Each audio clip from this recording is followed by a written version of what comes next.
The following episode of Dad vs. Daughter was made possible by a contribution from Cosmos.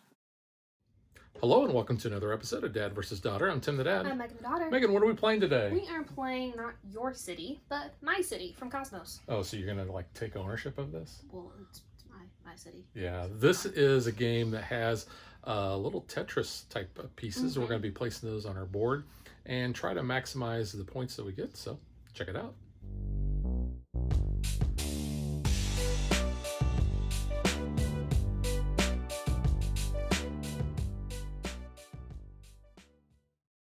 My City at the core is a very simple game. We have a deck of cards, and each card represents a building in a specific color.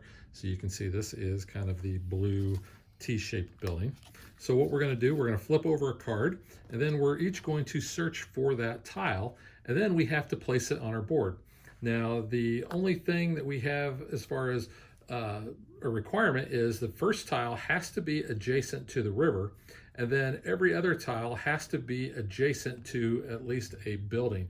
Corners don't count. And you cannot cross the river. Yeah, because otherwise you're going to be going, hey, Benny, looks like you're on the wrong side of the river. Yeah, you can, and you'll notice the art, the river kind of encroaches on some of the squares there. That's going to be okay to cover that, but you just can't have a building on both sides of the river. That would be bad. It would be like crossing the streams, and that would be bad. It's not good. You don't want to do that. So we also have basically a bunch of tiles, and the tiles are, we have 8 in each of the colors, and each color has a same tile. So you'll notice that we have like this. These are the square tiles. So all of the different shapes are represented in each of the colors. We also have 3 purple tiles, and those are churches. And you can see these are somewhat similar, except this one here. Now, whenever we flip a card over, we do have an option. We can pass if we don't want to or can't place that building. However, a church you must place. And if you can't place, then you are out of the rest of the game. So you always want to be able to be sure that you can place one of your churches. We also have a special card in the deck, and that's called the blocker card. Now, when this card comes up, we flip over the next card in the deck, and both of those are put in the discard pile. And we're not able to build whatever that next card is, even if it's a church. So one way we don't have to worry about it. It's like the circle. You're blocking people. You're blocking buildings. At any time, once you have completed the turn, you can basically opt out of the rest of the game and say, hey, my building or my city is done. You don't lose any points for that, but that's just kind of a way that you can stop. Now, let's talk about how we're going to score these points. There's a couple of special things on our boards here, and I'll show you this. We have 2 gold veins. The first player who is able to cover those announces that, and they're going to get 3 points right away. If more than one player is able to cover their gold at the same time, then both players are going to get that. We also have a well, and if we are able to place buildings on the 4 sides of the well, at the end of the game, we're going to get 4 points for that. Also at the end of the game, for each set of trees that we have visible, we're going to get 2 points for each one of those. And each set of rocks that we have visible, we're going to lose 2 points. So we want to cover the rocks and don't cover the trees. The other way we're going to score points is by having our sets of colored buildings next to each other. We're going to look for our largest group, and then we're going to score points based on how many buildings are in that group. So if we have 3 red that are next to each other, we're going to score 3 points for that. Let's say we have 2 yellow, we'll score 2 for that, and that's being our largest group. And then the same with the blue. We'll go over that more when we actually tally up the points at the end of the game. Yeah, we'll walk through the scoring. But that's really all there is to the game, so let's get ready to play. We each start with our score marker on 10 because if we have to pass, we're going to lose points. If we ever get to 0 and we have to pass, we're done. Yeah. That shouldn't happen, but No. it can. All right, so flip over the first card, and it is a church.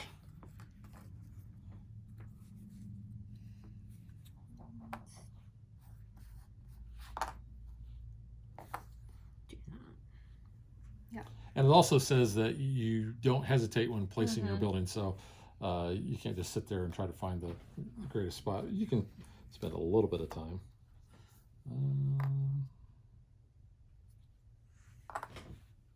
Okay. The 4 yellow square. Yellow square. Piece. Covered one of my gold. Already? Yep. Oh, okay.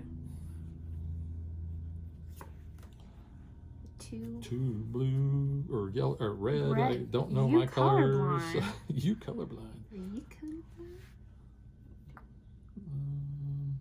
Up here. Okay. And you also can't place on the mountains or the forests on your board. It's the little L. That's kind of, I think, intuitive. Yeah, it doesn't have the grid on those spaces. Ooh, let's see. You good? Yep. Ooh, Oh, so so we're gonna blocker, blocking the church. Ooh, blocking a church. Nobody steps on a church in my town, so we just take that. What? That's from Ghostbusters.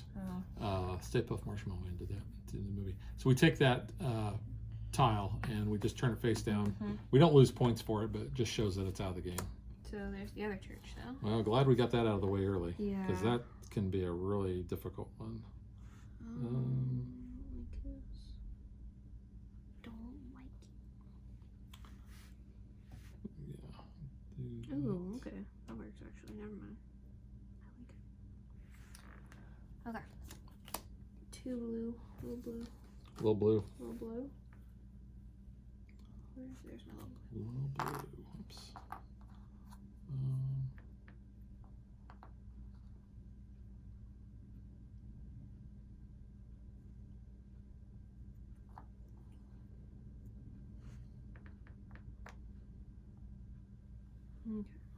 Okay. All right. Red.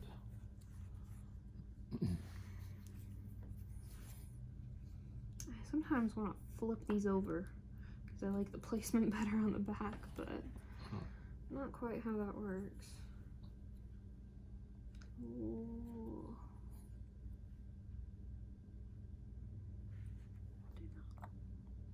Okay. Square blue.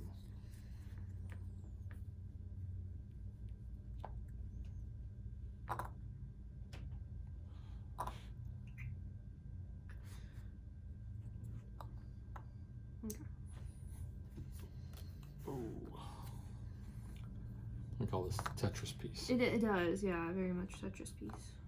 Oh, that works perfect there. Okay. That's a big blue section there. Red tea. Yeah. Spill the tea.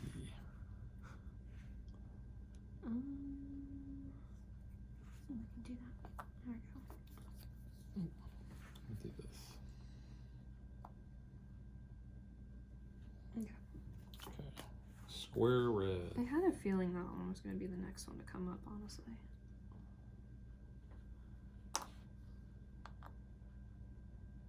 Okay. The curvy piece. Not really curvy. It's kind of around. It's not curvy. Round. Round. Round. Ooh, I can place something right here. This would be perfect. Okay. Good? Yep. Baby L. Red. Okay.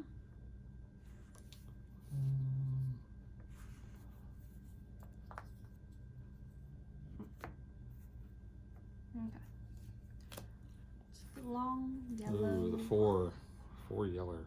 Yep. Right there. I've covered both of my gold. I'll get 3 points. Oh, man. Yep. That's the race aspect of this. Put that right there. Okay.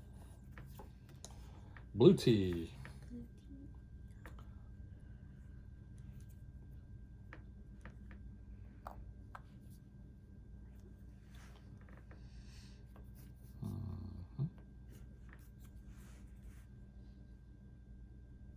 Okay. Oh, I don't want to do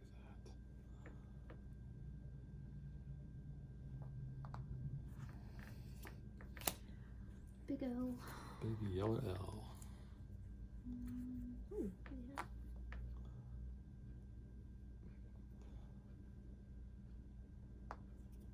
Yeah. Okay. A big blue L.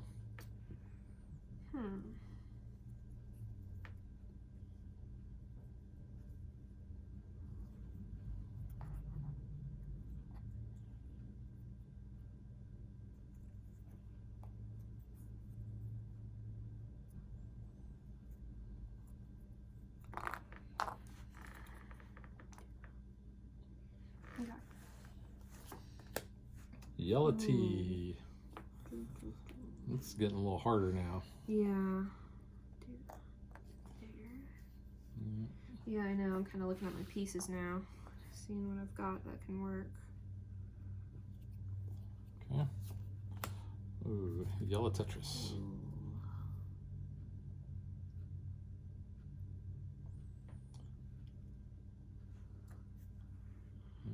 Cover a tree to do that,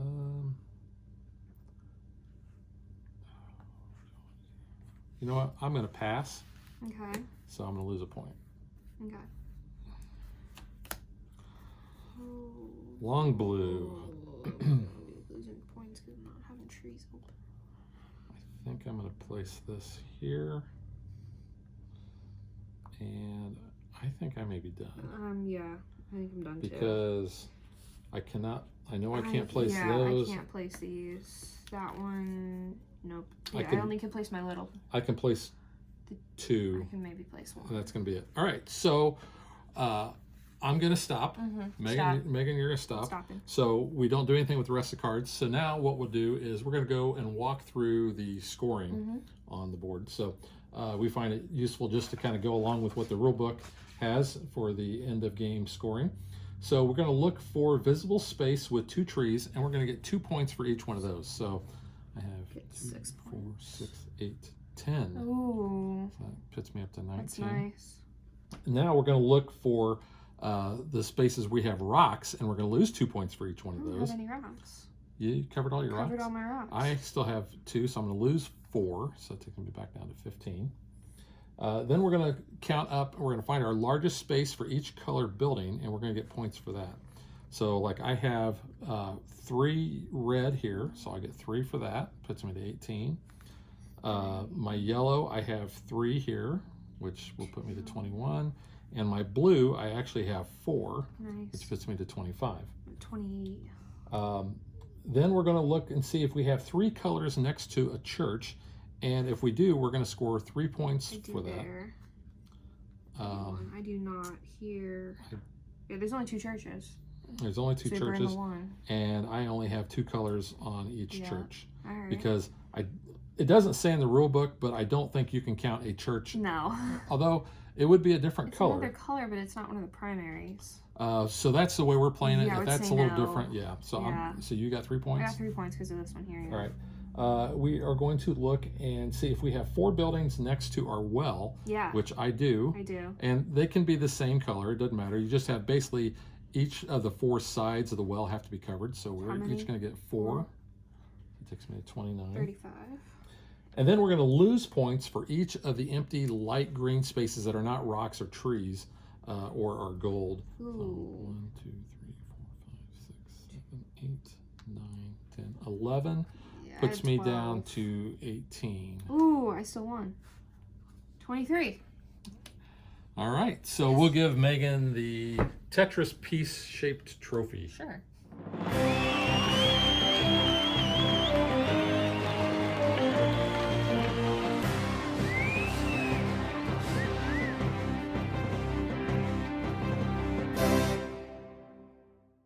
So there's really not a whole lot to say about this side of the board's gameplay.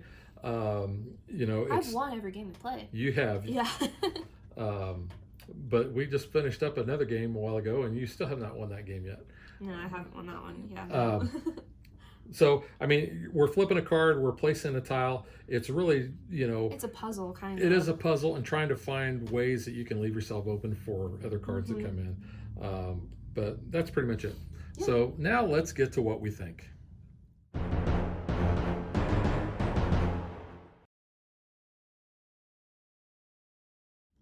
All right, Megan, since you're the reigning champion and you've won every game, I'm going to let you go first. Yeah, like you said already, it is really simple. It is kind of a puzzle game. It's interesting with the Tetris pieces and how you have to keep them, the same way. I believe, though, when we play like Copenhagen, you could flip it around to kind of make it work better. But you can't use that back side with, the brown side. So you have to use it the way that color is, pretty much. So I can't like do it like this and stuff. Yeah. So that is a little bit of a limitation. So there's some strategy in there with that. I think it's interesting the different ways you can get points, because you might be trying really, to keep all those trees open. Like you got 10 points from that. I only got 6. You want to try to maybe get those gold, but they're like the tips of the board, so that's kind of difficult sometimes depending on what comes up. It is kind of luck of the draw with what cards do come up and how you can kind of place those. You could do really well, or you could just get a bad bunch of cards that aren't really working for you. Yeah, this is a very laid back, relaxing type of game. Is. Playing on this side, and I would call this part of it kind of a filler game. You saw it was only like 10 minutes to play. It's very accessible. Anybody can play this.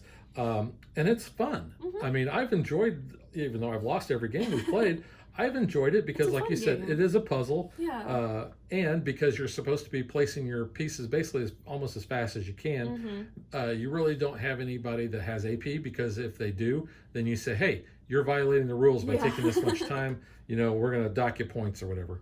You could. But there is a whole nother side of this game, and that's what probably a majority of the people are purchasing this game for, and that is the legacy aspect.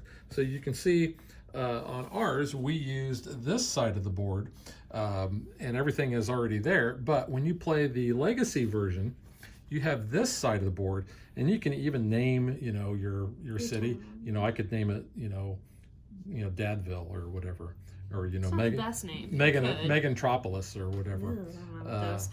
But you have this whole side of the board, and you are going to be altering this forever, because this is the legacy side. You have all these sealed envelopes, and each one represents a new chapter, and they're basically going to have 3 parts in each one of these, and they really want you to play all 3 in one sitting, and they want you to play through the whole legacy with the same people if possible, because that way you all have the shared experience. But you can see we have the new land, and then we have the churches. Which we did actually have to open up to get the church pieces out for this. And the church cards. Yes. So that was the only one that is actually open at this time. We have the Flood, Chapter 3. 4 is Gold Rush. 5 is Factories. And you can feel some of these actually have some pretty good heft to them. So we know that there are other tiles and other cards, but when you play the basically the non-legacy style game that we did, you don't use any of those. Chapter 6, we have the mine. Chapter 7, we have the railroad, and Chapter 8, we have prosperity. Now, they will tell you also that playing the side that we did is like playing scenario 10. Essentially, you have the churches out and you have those cards out, and that's it. There are other things that are in this envelope that I will not ruin by explaining that, but you do have to have the churches in order to play the other side. It basically tells you need to play through games 1 through 5 in order to do that. You don't really have to. You can pull, like I said, the churches out, and you just pull the cards out. You leave everything else alone. And with COVID right now, we don't really have the people to play a true legacy style. We can't gather quite as easily to do it either. Well, we could do it with just the 2 of us, but we don't want to spoil it. So that's why we decided to show you the gameplay on this side, because essentially the core gameplay is going to be the same. Yeah. It's going to be up to you, to discover the legacy side on your own. And we didn't want to, like I said, spoil any of that.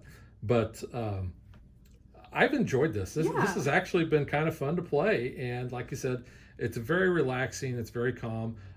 In fact, right before this filming, we had played 3 games of it. Boom, boom, boom. Each game, like I said, lasts about 10 minutes. So it's very fast, very accessible. The components, the artwork. You brought something up, and I'm gonna let you talk about that. I like just looking at these tile pieces, kind of the perspective that it gives you of like you are looking down onto some of these buildings. You are in fact kind of here playing God in a sense, building this little city. And so the I think detail that's on these is cool. really neat. Yeah. So I think like the blue was industrial, which you can kind of see there's like a little smokestack there. So it definitely looks, you know, Yeah. industrialist era. These churches, let's see, this one's really cool because you can kind of see the steeple there. I think the yellow, it reminds me of little cottages. It looks like little, like almost like a hay type of roof. Maybe these are residential. Yeah, and I think the red was like civic, so it kind of looks like a school or like university type building. So I think that's cool, but just looking at how you like look at them, the way they kind of change your perspective too as you're looking at them just as is, and then by the time you put them on the board, I think it's just kind of little interesting art detail. Yeah, and the card art is the same as what they are on the actual tiles. The cards are kind of slick. They don't have a linen finish, but it's okay. I mean, I like the little book art here. Yeah, it's but cool. Other than that, I mean, they're functional. They don't really need to be anything other than what they are. So I don't have any issues with that. Yeah, I like the art on the board. I do think that's really nice, like the water and all. I think that's kind of cool. Yeah. And like I said, with the legacy side, you're going to be placing stickers. You're going to be covering things. So you'll always have a personalized board if, you know, when you get done with it and you want to play it.